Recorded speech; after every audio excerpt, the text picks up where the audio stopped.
SP लोकगीत channel में आप लोगों का स्वागत है। हमारा गाना सुनने के लिए धन्यवाद। जा रही हूँ एक गाली गीत गाने, बहुत छोटी से, आप लोगों को समझ में आएगा तो लाइक करना। बैठे है झारी कै सफारी, बड़े रंगदार समाधि।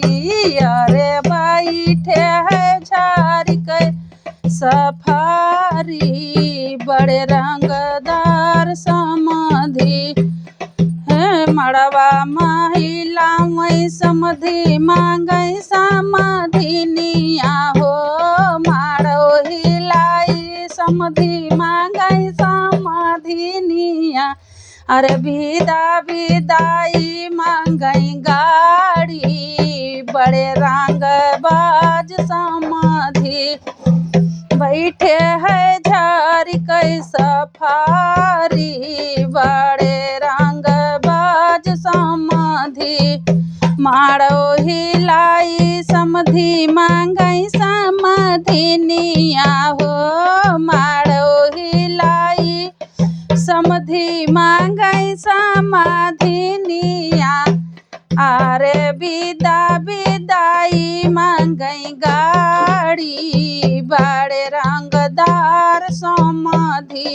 अरे विदा विदाई मांगई गड़िया, बड़े रंगदार समाधि।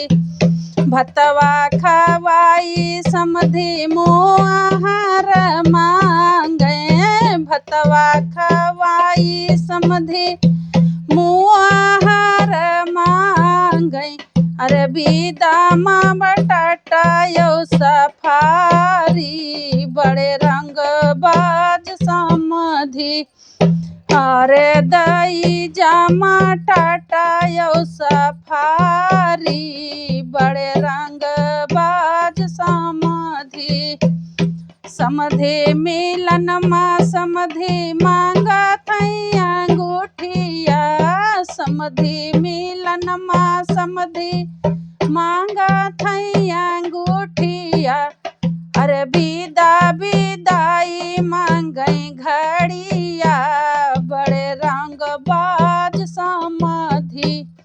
वही तो विदा विदाई मांगई घड़िया, बड़े रंग बाज समाधि। तो बैठे